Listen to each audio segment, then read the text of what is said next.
मेरे कारण वेंकैया नायडू जी को, मेरे कारण मेरे आज के रक्षा मंत्री जी को, मेरे कारण स्वर्गीय सुषमा स्वराज को माफी मांगनी पड़ी थी। एक महिला के द्वारा एक शब्द निकला, उसको पार्लियामेंट को घेरा गया। अध्यक्ष महोदय, इसके लिए कौन जवाबदेही होगा जब मौत का सौदागर कहा गया प्रधानमंत्री जी को? इसका जिम्मेदार कौन होगा अध्यक्ष महोदय? जब मेरे प्रधानमंत्री जी को जहर की पुड़िया कहा गया और ये कह दिया गया कि बाहर बोला गया शब्द है। माननीय अध्यक्ष महोदय, इनसे उम्मीद नहीं है। आप गौरव गोगोई जी सुन लीजिए, मैं सुनती रही हूँ। बैठो बैठो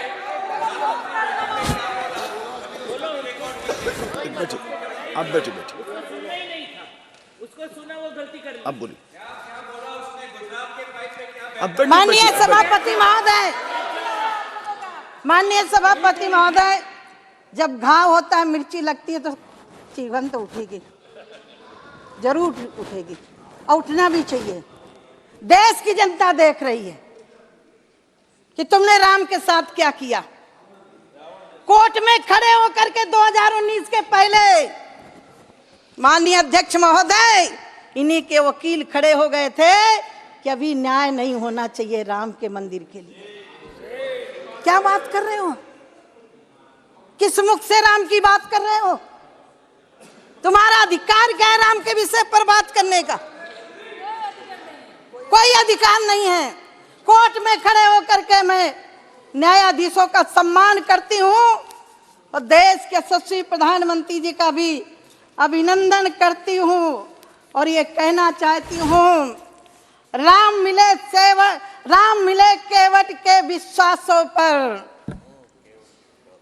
राम मिले प्रण के हेतु वनवासों में। ये मेरठ के कवि हरिओम पवार जी की पंक्ति। हाँ, मैं वही बोल रही हूँ। मैं खास तौर से मैं मेरठ से हूँ, बड़े राम महान कवि। जी जी, फिर से सुना देती हूँ। गौरव गोगोई ने भी उन्हीं पंक्तियों को इसीलिए मैंने वो उद्धृत किया है। जी जी, मैं विशेष रूप से आभारी हूँ कि आपने मेरठ के महान कवि, राष्ट्रीय कवि हैं वो, उनका उल्लेख किया। राम मिले केवट के विश्वासों पर, राम मिले हैं प्रण के हेतु वनवासों में, राम मिले हैं हनुमान के क्या बात है सीने पर, राम मिले सबरी के जूठे बैरों पर। और आखिरी मैंने जोड़ा अध्यक्ष महोदय, राम मंदिर मिला है नरेंद्र मोदी के 56 इंच सीने। माननीय अध्यक्ष महोदय, राम का इतिहास यदि इन्होंने पढ़ा होता तो जो राम को नकार रहे उनको जवाब मिलना चाहिए था। रामायण फाड़ने वालों को जवाब मिलना चाहिए था, लेकिन नहीं दे सकते। अब कहते हैं, हमारे यहाँ कहावत है, यदि छछूंदर सांप निगल लेता है तो ना उगलते बनता है और ना ही निगलते बनता है। वही स्थिति है इनकी। मैं अध्यक्ष महोदय कहना चाहती हूँ, रामचरितमानस पढ़ते तो राम तुम्हें भी बनना होगा। चलो राम के पद चिन्हों पर अब इतिहास।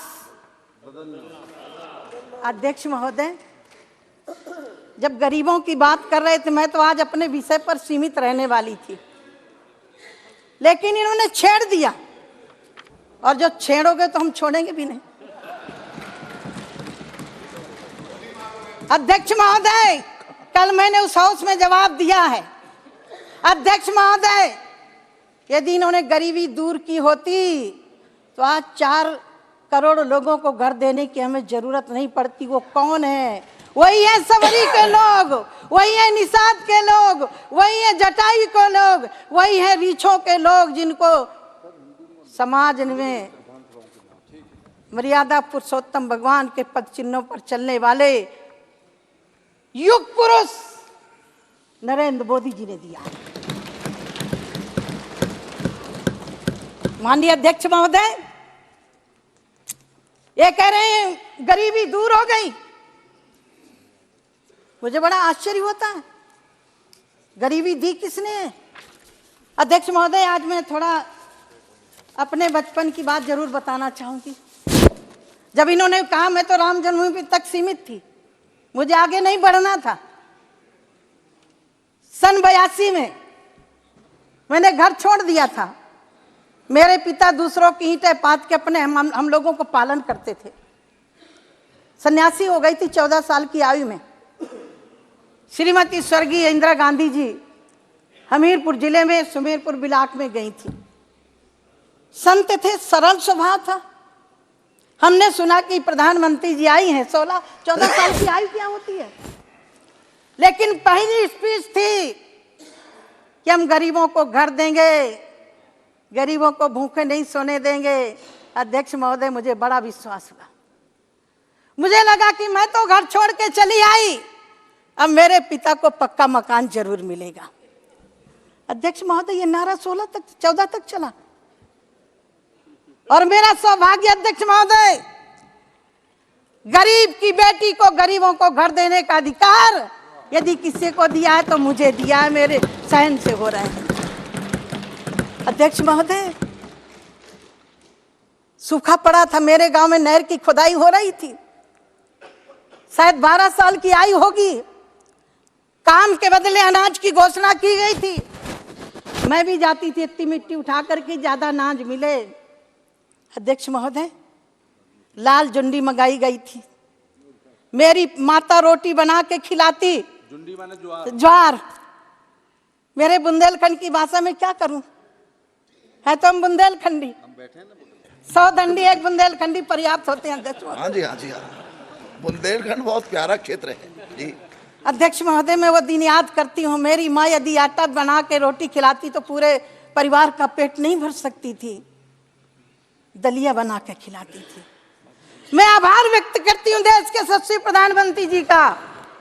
कोविड जैसी महामारी के समय पर एक भी परिवार भूखों नहीं मरा, और काम की जरूरत पड़ी तो मनरेगा में पैसा बढ़ा करके लोगों को काम भी दिया।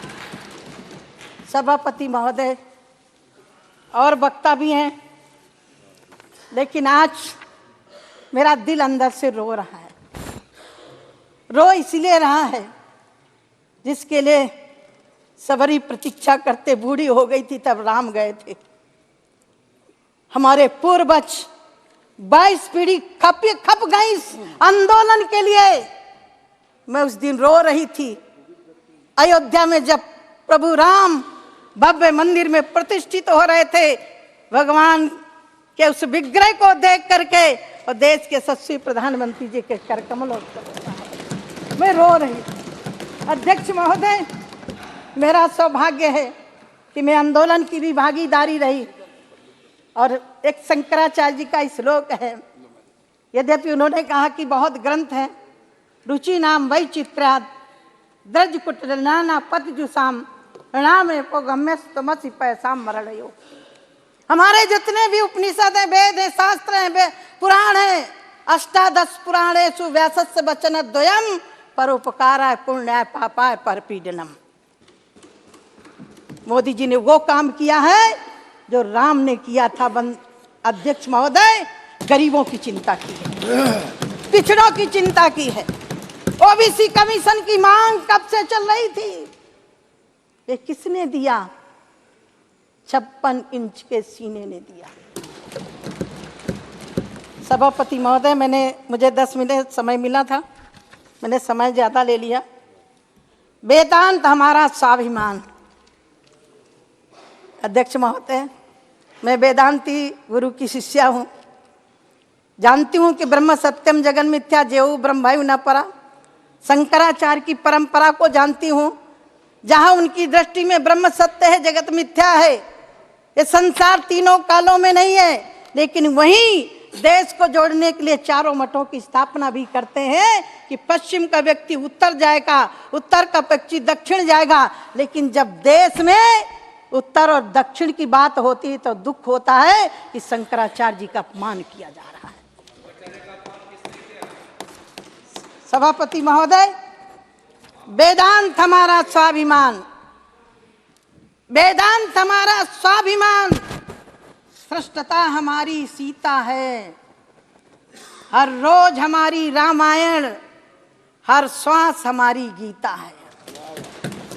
सभापति महोदय, जब तक होती शांति हृदय में, इसको बहुत गंभीरता से सुनिए।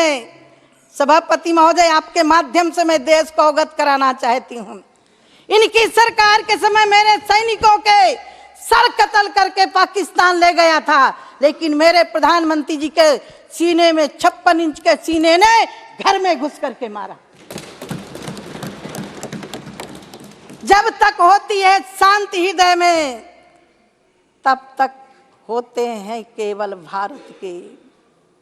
जब प्रलय युद्ध छिड़ जाता है, तब हो जाते हैं महाभारत।